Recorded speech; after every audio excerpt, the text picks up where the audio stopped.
Okay, so I got around 143 marks. Okay, means 7 marks less than 150. So I was very depressed at first attempt, and I am working right now in GMC Dimrapal, Jagdalpur as a casualty medical officer. जो बच्चा अगर third year से पढ़ना start नहीं किया है, ठीक है, थर्ड या फोर्थ ईयर से मैं अगर बोलूँ, ठीक है, तो उस बंदे को आप अगर बोलोगे मैं सेल्फ स्टडी करके निकाल लूँगा, बहुत ही रेयर पॉसिबिलिटी है कि उसका निकल जाए, ठीक है. One piece of advice I will give. So, hello everyone, welcome to the FMG Experience, the story where we sit down with doctors who have walked through the path of studying medicine abroad, cleared the FMG examination, and now are proudly serving as a registered doctor in India. I am your host Ayush, and in this series, we dive deep into the real journeys that is not just about passing an examination, but about persistence, strategy, and what it truly takes to make it as an international medical graduate. So, let's get started with today's guest, Dr. Rohan, who have completed his MBBS from Russia and recently cleared the FMG exam. Welcome to the FMG Experience, Doctor. Thank you, Dr. Ayush. I'm glad to be here, and Not yet a doctor. you are going to be doctor. Be confident. It's okay. So I'm glad to be here, and thank you for inviting me. And I think I can share my some experiences for all the students and you to get means after you are passing your MBBS, what are the options for you and what are the ways you can try to do your further opportunities or further your career. Thank you so much, sir. So let's start with the beginning, Doctor. What inspired you to choosing studying MBBS abroad? What is like? Was it like a dream, a plan, or just the best option you had at that time? Ayush, it's a kind of a, yes, you are right, that it's kind of a mixed emotions. Okay, so first of all, everyone means from childhood, everyone wants to become a doctor or an engineer. So after 10th, you will take either bio or either physics. Maths. Okay, so my interest was in biology, and obviously, most of the people who take biology, they pursue for medicine means MBBS. Okay, so my it was not like childhood dream, but it was kind of your environment that you see in your society that doctors are having such a great respect and great earning money, right? So I was also one of them who saw like doctors are, yes, they have respect, they have money, and so I chose MBBS and told my parents that I want to do MBBS. Means after 12th, I just gave it for first time, only first attempt. After 12th, you don't have good preparations, right? Just after 12th. So you think about taking some gap for like 1 year to prepare for more. And my parents was like that. If you want to do in private medical college, we can support you if you want to. But for in India, if you go for private medical college, it is nearly 80 lakh to 1 crore fees, right? All the expenses, including for 5 years, your MBBS. Okay, so I thought it is more expensive for like we come from middle class families, right? So it is very much expensive. So what are the options? I saw that. So I am from right Chhattisgarh. Okay, so my native place is kind of Bijapur, Bhopalpatna, but I done my coaching in Bhilai. Okay, so in Bhilai, I saw the kind of posters that many students are going to foreign universities and they are pursuing MBBS there. So I was keen. So let's see what happens or how can we go there. So I met some people, met some contractors or what we can say, our mediators who send us to the respective universities. Okay. Then after I told my parents that don't worry that we don't have to spend that much money to for government medical college. I can go abroad also. So my parents thought for some time, and they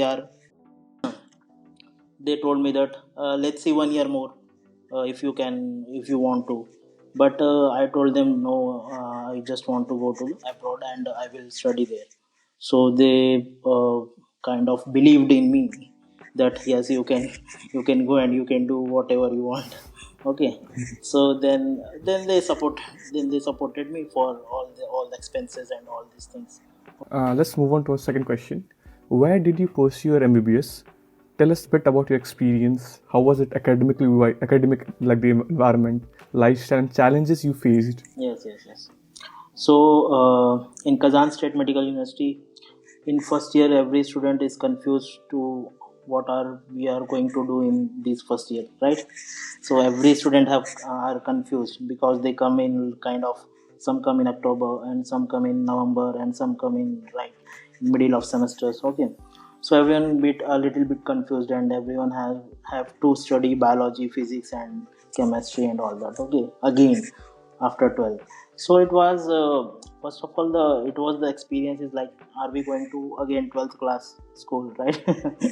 So and then the for so environment is new, and environment is kind of new for all of the students, and they enjoy a lot for, yes, we came now to abroad and now we see kind of foreign people, foreign girls, and foreign wine and something kind of that. Okay, so everyone is excited in first year and confused a little bit.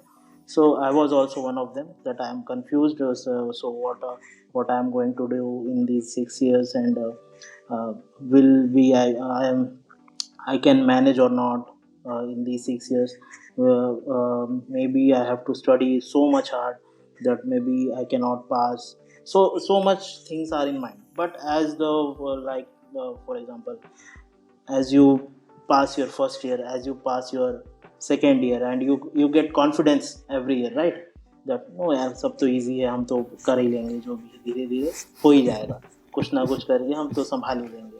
तो वो वाला बाद में फिर एक mindset that you will get कि हाँ, clear तो हम कर लेंगे, थोड़ी मेहनत लगेगी बट क्लियर तो हम कर लेंगे, कोई दिक्कत नहीं. So it was like in academic lifestyle changes. I can say that most of the students live in hostel. Okay, but I chose to live in flat in Kazan. Okay, but my friend circle was very good in my flat. Okay, but every person has some unique personality, and every means different things, they have choices, right? But in study time, they all come and study at one time and they help each other. Means my friends were like one of the best friends I got in Kazan, and they helped me a lot.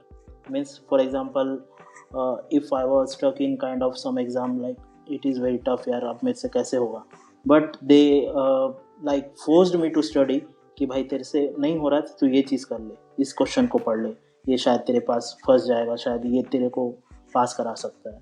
तो best friends also like very important in foreign areas, or you can say India से ही आ रहे हैं but आपको अच्छे लोग मिल रहे हैं, तो वो मिलना बहुत ज़रूरी है. ठीक है, तो वही है जो आपको काइंड ऑफ, पेरेंट्स तो आपके रहते नहीं हैं साथ में किसी के भी, तो आपको वही साथ देते हैं कि भाई अच्छा बुरा जो भी हो रहा है हम तेरे साथ खड़े. तो अच्छे फ्रेंड्स बनाना भी बहुत ज़रूरी है. इस वजह से मतलब बहुत अच्छा था. वो बोलते ना, यस, संगति का असर होता है संगति लोगों का पे, असर होता है कि जैसे आपका सर्कल. हाँ, सर. जी. So that's why I never got back. I never got something like failure. Okay, just year passed, करते गए और 6th year कब पहुंच गए पता नहीं. ठीक है सर, तो अपने मेन पॉइंट पे जाते हैं, Okay. FMG preparation. So once you went back to India, how did you begin your FMG preparation? Did you join any coaching or mostly self-study? Okay. So Ayush, I will be honest that I passed my FMG in second attempt. Okay. So yes, in second attempt, and my first attempt was not a bad attempt. It was a very good attempt, and I realized that what was the mistake. Okay, and it was necessary for me because I was, for example, I gave my first attempt and I was confident that I will anyhow get the 150 marks. Okay, but that thing like it realized me that when you are overconfident, the nature will tell you that you are going so much out of your boundary. Okay, so I got around 143 marks. Okay, means 7 marks less than 150. So I was very depressed at first attempt. ठीक. So preparation, at preparation, what I did the mistake that first attempt I prepared myself. Means one of my friend was with me. We both started preparing self study. Like we took a prep ladder app, and we kind of done my preparation from rapid revision.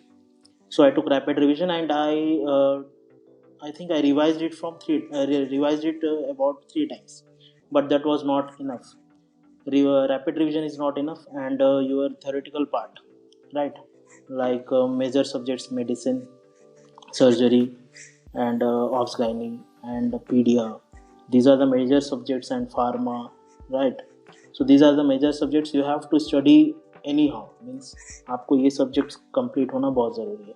चलो एक kind of मैं I can tell you from first that don't if you are not जो बच्चा अगर third year से पढ़ना start नहीं किया है, ठीक है, थर्ड या फोर्थ ईयर से मैं अगर बोलूँ, ठीक है, तो उस बंदे को आप अगर बोलोगे मैं सेल्फ स्टडी करके निकाल लूँगा, बहुत ही रेयर पॉसिबिलिटी है कि उसका निकल जाए. ठीक है, दिखने में आसान लगता है कि 300 मार्क्स है उसमें 150 लाना है, ये दिखने में आसान है, ठीक है, but the standard of questions are very high right now. Means standard of questions ये है कि आपको INI सेट का भी क्वेश्चंस आ सकते हैं, नीट पीजी के जो टफर क्वेश्चंस आते हैं वो आ सकते हैं, नीट पीजी के क्वेश्चंस आ सकते हैं, और FMG के भी क्वेश्चंस आते हैं, बट प्रीवियस ईयर क्वेश्चन जो बहुत कम रिपीट हुए हैं. ठीक है, so the standard of examination is very high right now. ठीक है, सो मैं पर्सनल स्टडी या पर्सनल सेल्फ स्टडी जो भी कर रहा है मैं उसको मना नहीं करूँगा, बट मैं बोलूँगा कि अगर आपने कभी थर्ड ईयर फोर्थ ईयर से स्टार्ट नहीं किया है तो आप पर्सनल स्टडी करके निकालना थोड़ा मुश्किल है मेरे हिसाब से.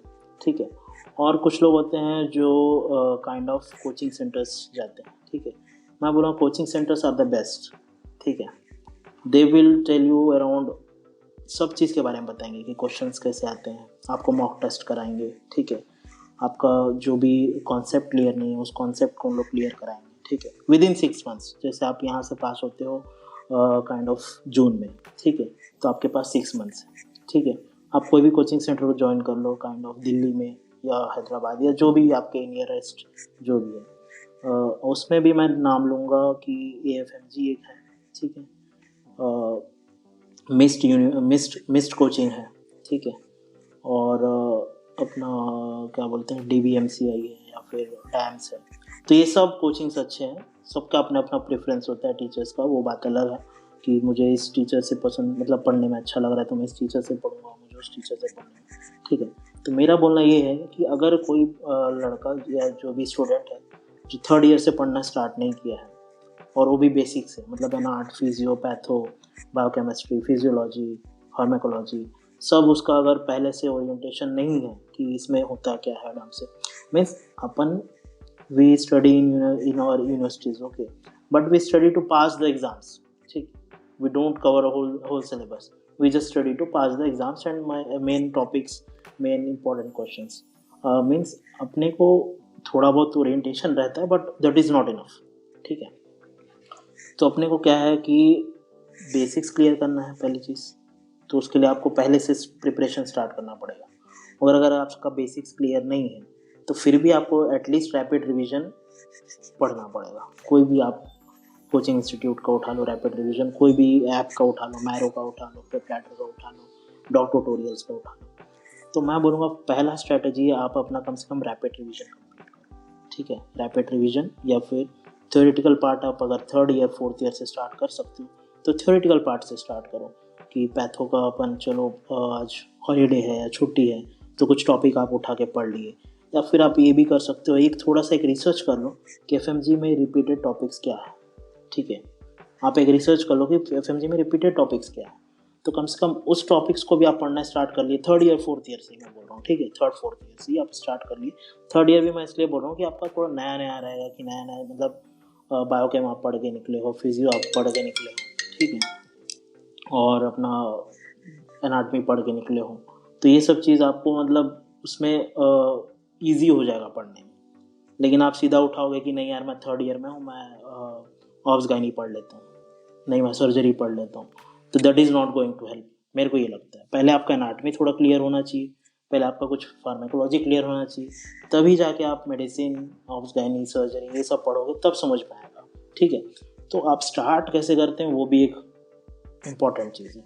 तो वही बता रहा था कि स्टार्ट फ्रॉम द बेसिक्स। ठीक है, पहले से ये मत सोचना कि तुमको सब आता है। Some are topper students, they study a lot. ठीक है, उनके लिए पीस ऑफ केक है, no doubt, I will say. But कुछ लोग रहते हैं जिसको 200 के वो लेके आना है। ठीक है, पासिंग मार्क्स इज 150, जो 150 लाया सेम, 200 लाया वो भी सेम। दोनों ने शायद हो सकता है अपने हिसाब से अलग अलग तरीके से बराबर ही मेहनत किया होगा। ठीक है, जो 150 लाया उसके भी पेरेंट्स खुश होंगे, जो 200 लाया उसके भी पेरेंट्स खुश होंगे। और मैटर यही करता है क्योंकि you have to enter in the internship. The main goal is to enter in the internship. So first of all start from the basics, then go to the major subjects.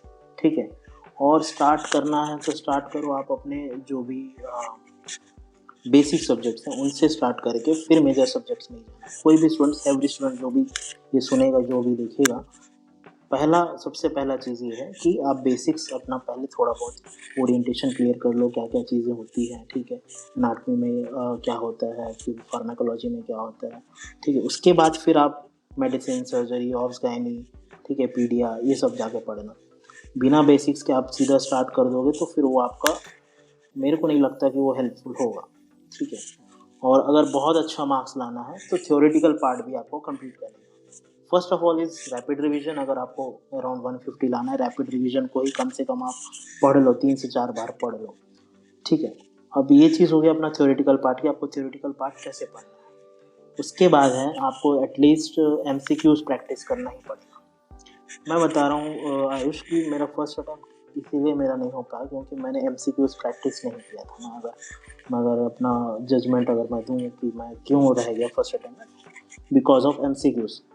At least आप अगर अपने brain storming जो बोलते हैं कि अगर आप अपने ब्रेन को अगर एक्सरसाइज नहीं कर रहे हैं, फॉर एग्जांपल मैं गया पढ़ रहा हूँ डेली बट मैंने कभी क्वेश्चंस प्रैक्टिस नहीं किया और अचानक से मेरे पास 300 क्वेश्चन आते हैं और आपको उसमें अपना ब्रेन यूज़ करना है, तो वो हो सकता है आप 50 तक का यूज़ कर पाओ या 60 तक का यूज़ कर पाओ।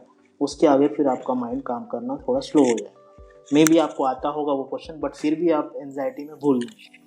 ठीक है, तो उस चीज़ को कम करने के लिए सबसे बेस्ट चीज़ है MCQs प्रैक्टिस। ठीक है, मतलब आप काइंड ऑफ अगर एनाटमी उठा ली, एनाटमी का आप अपर लिम्ब पोर्शन पढ़ रहे हैं, अपर लिम्ब में आपने आर्टरीज पढ़ ली, अपने मसल्स पढ़ ली, तो उसके क्वेश्चंस लगा लीजिए। ठीक है, कि काइंड ऑफ उसका रिवीजन हो जाए, तो वो भी काइंड ऑफ रिवीजन है और प्रैक्टिस है क्वेश्चंस का कि हाँ ऐसे क्वेश्चंस अपने MCQs आ सकते हैं FMG में, तो मैं इस क्वेश्चन को एक तरीके से डील कर सकता हूँ, इतने देर में डील कर सकता हूँ। मीन्स अगर आपके पास 300 क्वेश्चन है तो आपके पास 300 मिनट्स, मतलब कम है, उससे कम टाइम है, तो आपको 1 मिनट के अंदर एक क्वेश्चन लगभग सॉल्व करना है। तो जब तक आप अपने ब्रेन को ट्रेन नहीं करोगे तो वो क्वेश्चन नहीं लगने वाला।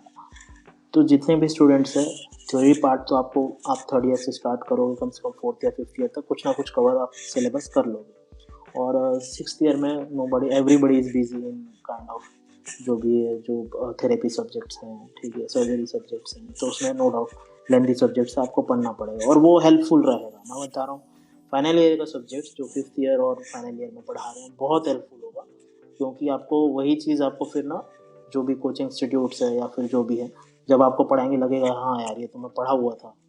ठीक है, मैं अपने कॉलेज टाइम पे पढ़ा हुआ था, तो मेरे को बस उसको एक पॉलिशिंग चाहिए, उसमें ज़्यादा टाइम नहीं लगेगा, उसमें सिर्फ पॉलिशिंग चाहिए। अपने को टाइम लगता है बेसिक सब्जेक्ट स्टार्ट करने में, बेसिक सब्जेक्ट्स को क्लियर करने में। ठीक है, अब फॉर एग्जांपल एपोप्टोसिस किसी को पता ही नहीं है क्या होता है, तो फिर आगे पढ़ने का सोचेगा कि नहीं यार मैं सर्जरी पढ़ के निकल जाऊँगा, नहीं होगा। ठीक है, मेजर मतलब मिनिमम कुछ ना कुछ चीज़ आपको हर एक सब्जेक्ट से पता होना चाहिए, क्योंकि आज के टाइम पे FMG में कितने भी नंबर मार्क्स का आ सकता है। हो सकता है पैथो 15 मार्क्स का आ जाए, सर्जरी 10 नंबर का आ जाए। ठीक है, हो सकता है माइक्रो 20 नंबर का आ गया हो, मेडिसिन 15 नंबर का आ गया हो। ठीक है। तो ऐसे अनइवन मार्क डिस्ट्रीब्यूशन होते रहता है क्वेश्चंस का।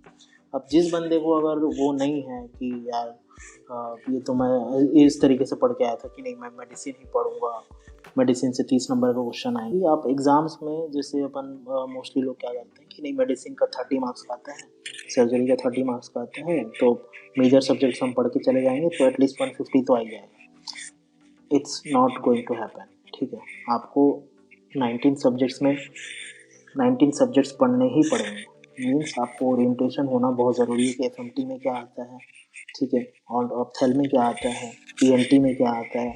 ठीक है, तो आपको हर एक सब्जेक्ट का टॉपिक्स पता होना चाहिए, एटलीस्ट टर्म्स पता होना चाहिए। ठीक है, तो एफएमजीज में ये है कि हम शॉर्टकट ढूंढते हैं, नो डाउट, कभी नहीं हम हर चीज़ में थोड़ा शॉर्टकट ढूंढते हैं मोस्ट ऑफ द टाइम।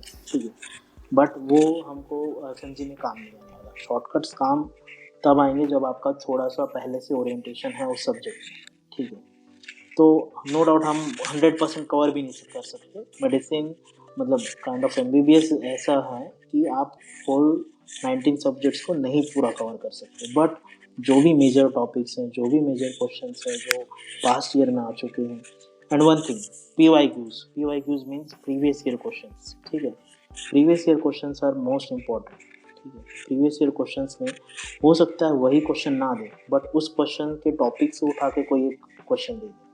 ठीक है, आप 6 साल कैसे पास हो जाएंगे आपको पता भी नहीं चलेगा। ठीक है, एवरीवन जो भी सुनेंगे 6 साल आपके आराम से निकल जाएंगे अगर आप थोड़ा बहुत भी मेहनत करते हैं। मैं बता रहा हूँ कि रशिया में एमबीबीएस पास करना कोई ऐसा नहीं है कि आपको बहुत ही ज़्यादा पढ़ना पड़ेगा। आप अगर थोड़ा बहुत ही अच्छे से मेहनत करते हैं, थोड़ा अपना क्लैरिटी रखते हैं कि हाँ ये चीज़ ये होती है, ये चीज़ ये होती है, तो आप निकल जाएंगे। सबको पता है क्या ट्रिक्स होते हैं, क्या क्वेश्चन आ सकते हैं।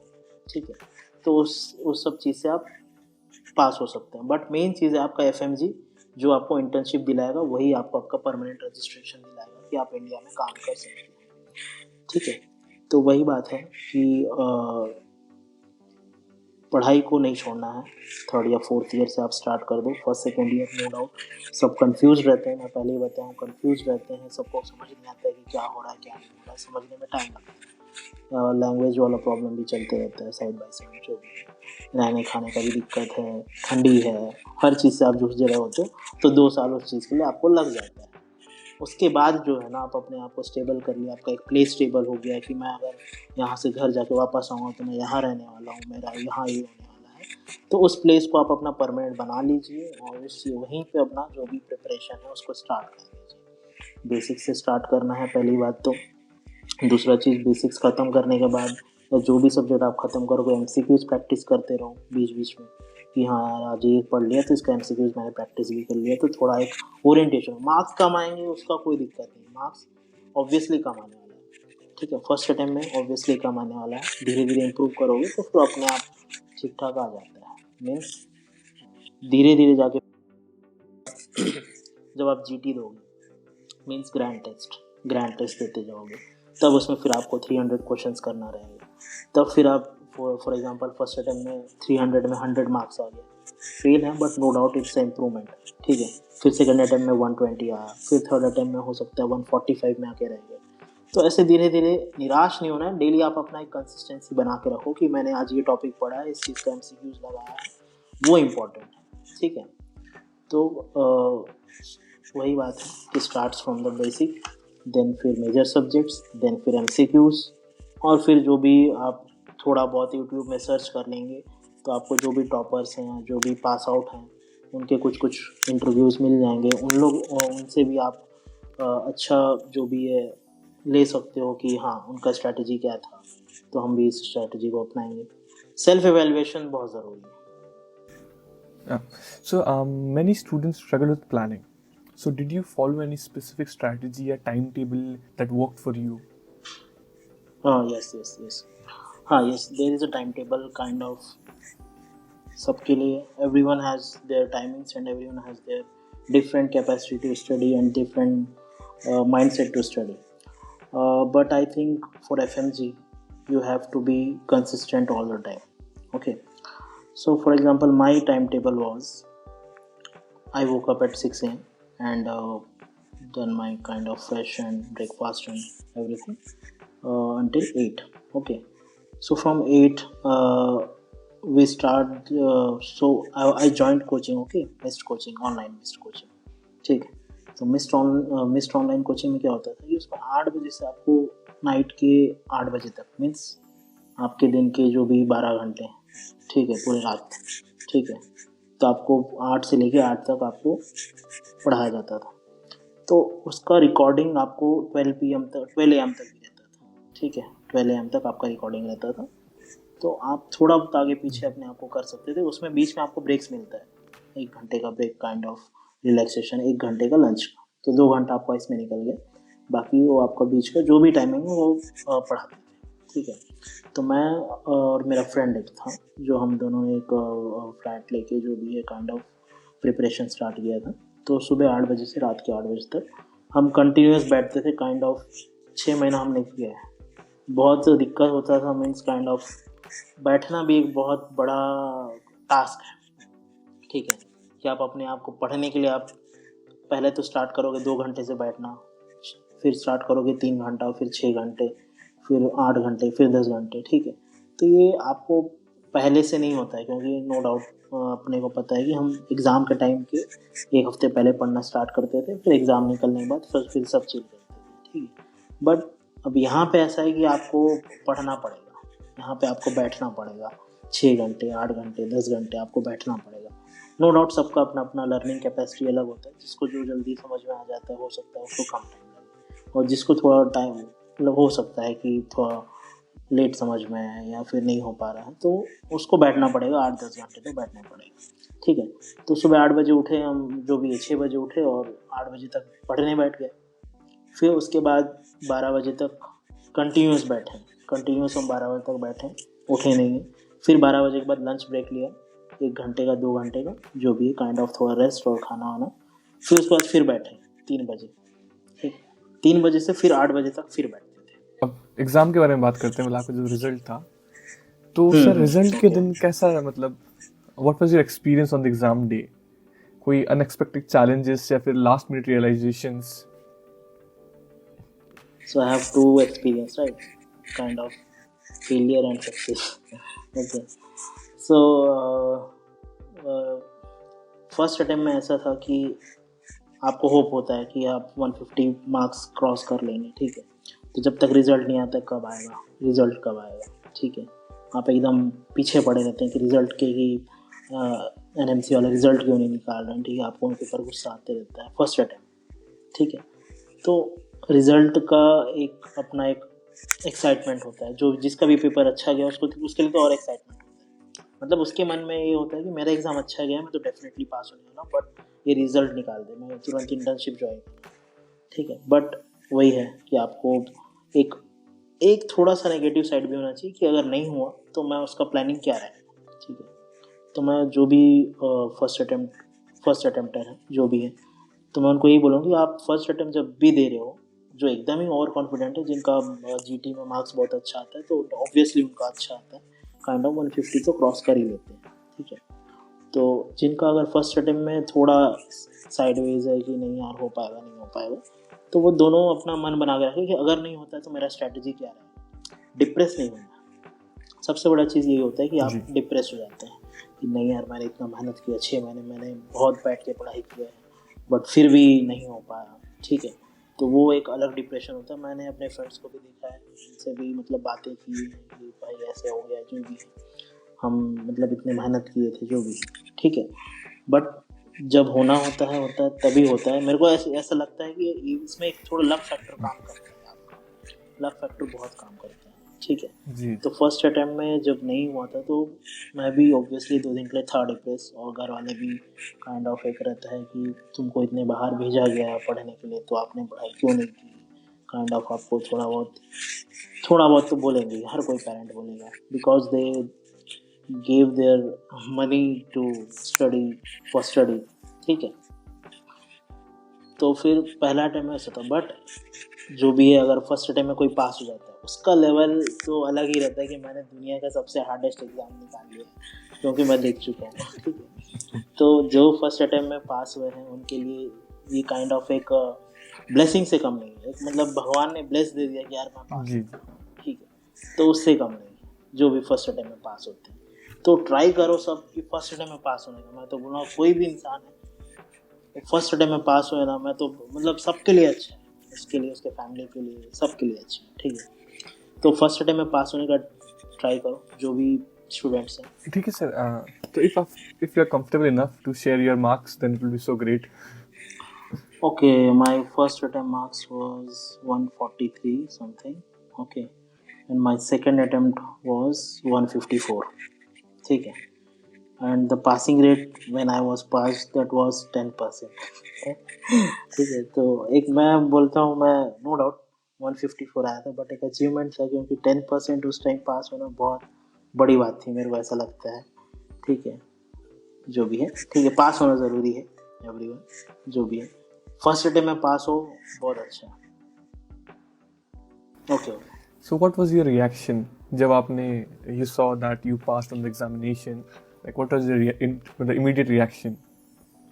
So my first reaction was of my parents, ठीक है, okay, my mom. So she cried, and then आप obviously मम्मी को देख रहे होते हैं, तो फिर आपके आंसू में, आपके आंखों में भी आंसू आ जाएंगे, ठीक है, ओके। तो it was kind of blessing, मैं बोल रहा हूँ ना, it was kind of a blessing, क्योंकि ये एग्ज़ाम आपको उस चीज़ से रोकता है, ठीक है। आप उसके बाद ही आप वो सब चीज़ कर सकते हैं कि आपको पीजी करना है, आपको कुछ और आपके मेडिकल मतलब करियर में कुछ और करना है। तो वो एक एग्ज़ाम एक ऐसा बैरियर है जो आपको इन सब चीज़ों से रोकता है। तो it is a kind of a blessing कि आप पास हो जाते हो, और आपने अगर मेहनत किया है, no doubt the God will bless you and you will pass. So now that you're officially a registered doctor in India, where are you working and what kind of cases or responsibility are you handling? Okay, so I done my internship from the GMC, the Government Medical College, Dimrapal, Jagdalpur, Bastar area, Bastar district. Okay, and I am working right now in GMC Dimrapal, Jagdalpur, as a casualty medical officer. Okay? So I handle the casualty department.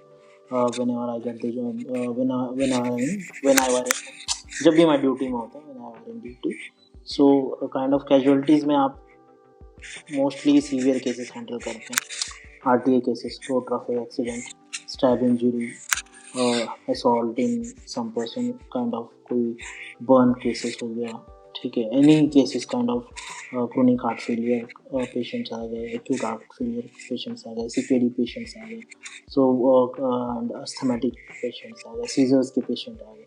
So kind of every kind of patients you see in your emergency department, right? So that is the task of casualty medical officer. Second last question. How has life changed after you have become a registered doctor in India? और आपका perspective medicine और patient care को लेके कुछ change हुआ है, evolve हुआ है?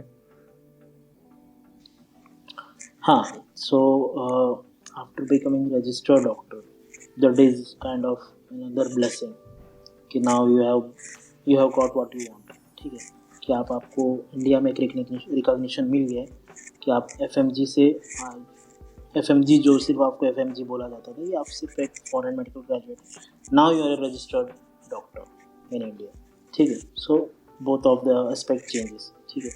Firstly you were only foreign medical graduate, now you are registered doctor, ठीक है। तो ये टर्म आपका चेंज होगा, ठीक है।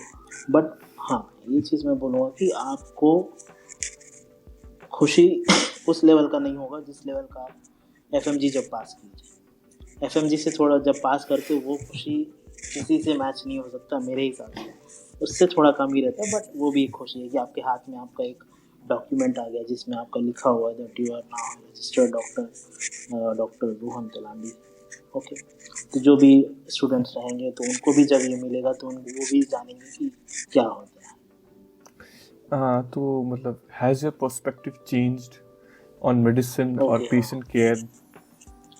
पर्सपेक्टिव ऑफ मेडिसिन ये होता है कि फॉर एग्जांपल जब आप स्टूडेंट रहते हैं तो your exposure with patients are more less than when you are registered doctor, okay. कि आपको सिर्फ जब स्टूडेंट होते हैं कि आपको फॉर एग्जांपल केसेस दिए जाते हैं, सो पर्सपेक्टिव आपका वाइडली चेंज होता है. फॉर एग्जांपल जब आप स्टूडेंट्स रहते हैं तो आपको सिर्फ कुछ केसेस दिए जाते हैं कि आपको हर्निया के केसेस का केस हिस्ट्री बनाना है या किसी हार्ट फेलियर के पेशेंट का हिस्ट्री बनाना है.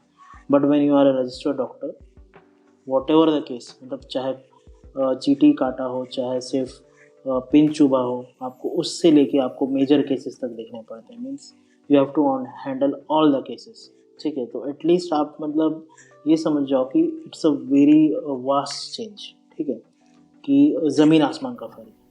क्योंकि उस टाइम आपके अंदर रिस्पॉन्सिबिलिटी नहीं होता जब आप स्टूडेंट होते हो. But now you are a doctor and you have responsibility to save the patient.